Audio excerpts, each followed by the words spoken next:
So in this tutorial, I'll give you guys some tips on drawing an eye with wrinkles. I pretty much just sketched it out in pencil, and then I'm gonna go in and start rendering. Just some things to point out before I begin is that I see a lot of people sometimes when they do drawings of wrinkles, it tends to look like just, chicken scratch or just lines, One of the most important things to pay attention to is that wrinkles are actual, well, a lot of them are forms, okay?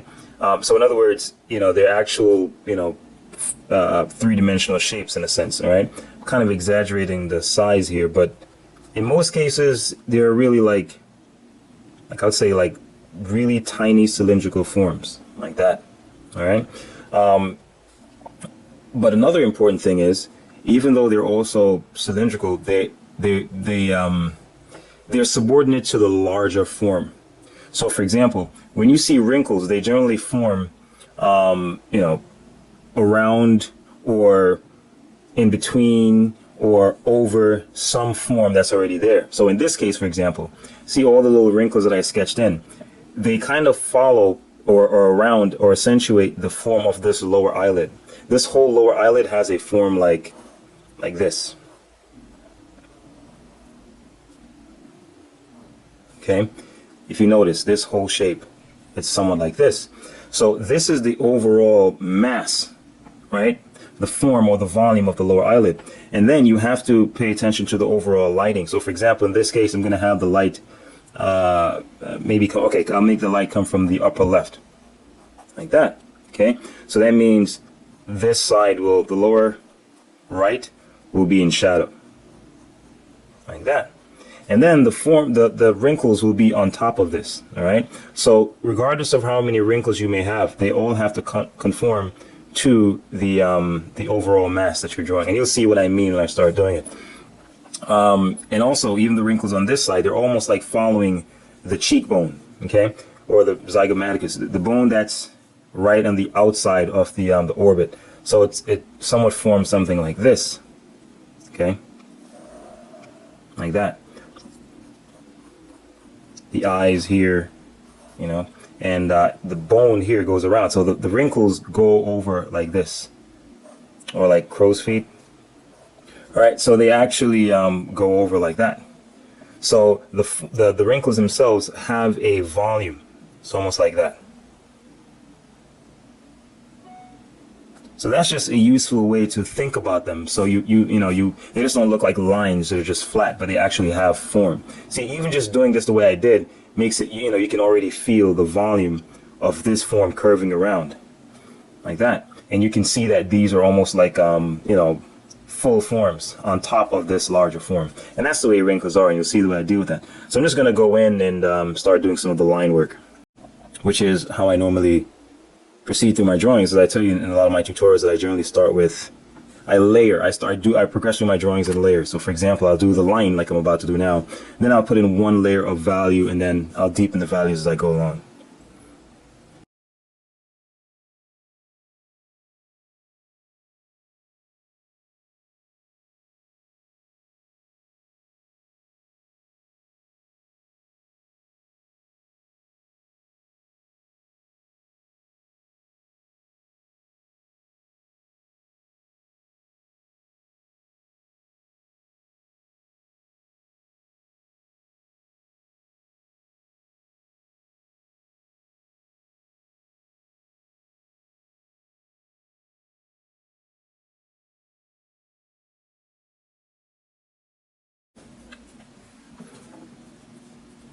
All right, so that pretty much just takes care of the basic outlining and so on.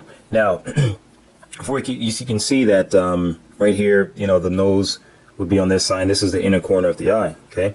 Here we have a little outline of the eyebrow, and I actually have the little. Notice I have the contour pretty loose, so it's already implying the texture of the hair already. All right. I generally omit the eyelashes because, to be honest, it's really not that important in creating the illusion, unless you want to be like photorealistic, and it's not necessarily a big concern for me, but you can just generally add it. But even if I were to, that would be the last thing I would add. Okay, when you're adding stuff like eyelashes and so on, because it's such minor detail that it can be even more distracting than adding to your drawing, right? So I'm just going to start layering in the values. So notice that I've done here. It looks like I've kind of like drawn shapes of the forms than, of the shadow shapes. That's what I've done, right? But you can almost already feel the mass of the lower eyelid, this mass here. And I've pretty much like broken it up into little smaller forms, but you have to pay attention to the overall mass here. Don't get lost in the details, all right?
So basically, I did the outline. That's step one.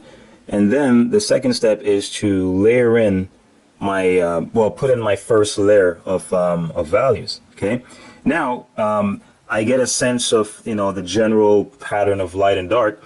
And now I can start going into really like, building up the values and, distinguishing the different forms and so on.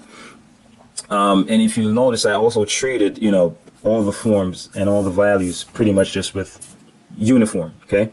Now, so this is where we start like building up stuff. So first I'm going to work from the inside of the eye out, because if you notice the iris and the shadow above it, the upper eyelid, they're almost unifying one shadow, which is what you generally find. So the lighter part of the iris is generally the lower half or lower 2/3, and the pupil, because it's really dark, generally blends into the deep shadow of the that the upper eyelid cast onto the white of the eye. Okay, so I'm just going to darken this little area with some cross hatching and finish the inside of the eyes, and then I'll just work on the outside.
All right, so now I've pretty much done the inside, and if you notice, I was kind of like building up the shadow values in areas like here. So let's focus on the wrinkles. Now, again, I'm treating this overall area as one large mass. So for example, I will just lay in, see, an overall layer of values to pretty much indicate, if you notice, I'm giving this whole area a wash of hatching, because this helps to unite the overall mass. See, I'm washing the entire mass with one layer, and then I'll go in and work on the individual forms. But this overall wash of hatch marks kind of give it a unified form. Even these in here, the lower eyelid has it's one mass, but I'll actually go in and you know, individualize the forms. But to unite the whole thing, I'll just give it one wash. So in other words, the layers of hatch marks are covering the whole form. So I'll deepen some of these shadows, you know, and by deepening the shadows, some of them are cast shadows formed from the light coming from you know, this direction. So it, you know, like here, for example, right under the eyebrow will be a pretty deep shadow, just like under the upper eyelid.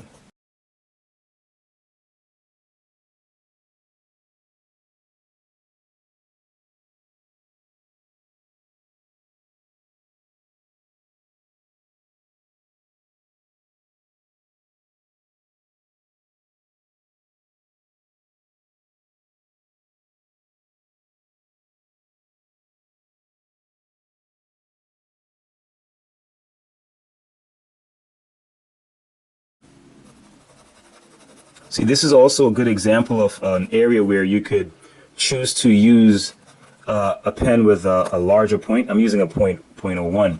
You could actually use a larger point to fill in these dark areas, but sometimes it's good to build up the values with a small point because it creates a certain consistency throughout the whole drawing. And also, sometimes it makes it a little bit more dynamic when there are little specks of light, you know, from the areas in shadow, instead of just a solid black. You know, there's a time and place for solid blacks, and there are other places where it's not necessarily the best choice. All right, so I think that's pretty much it as far as deepening the values here. Now, going back to the wrinkles, so you can already feel the overall mass already. See this layer of lines? So I'm just going to go in and start, you know, mapping out these little wrinkles and so on. So I'm paying attention to the fact that the light is coming from up top.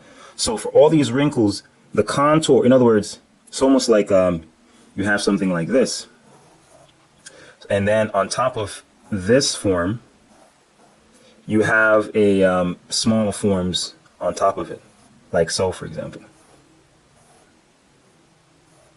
Right? So with all of these forms, if the light is coming from up top, then that means the underside is going to be in shadow, as well as there's an overall, you know, shadow on top. So that's what I'm doing here, and you'll see it.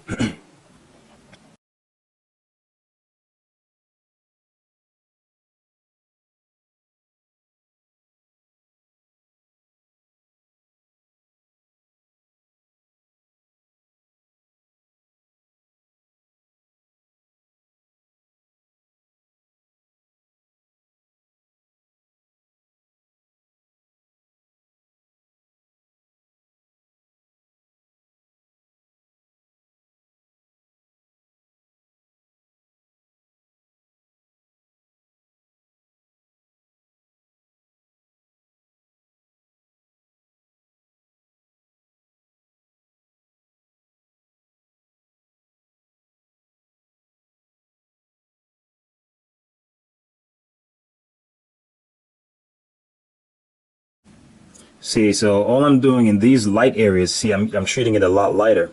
I'm just using little, that's what I'm using here.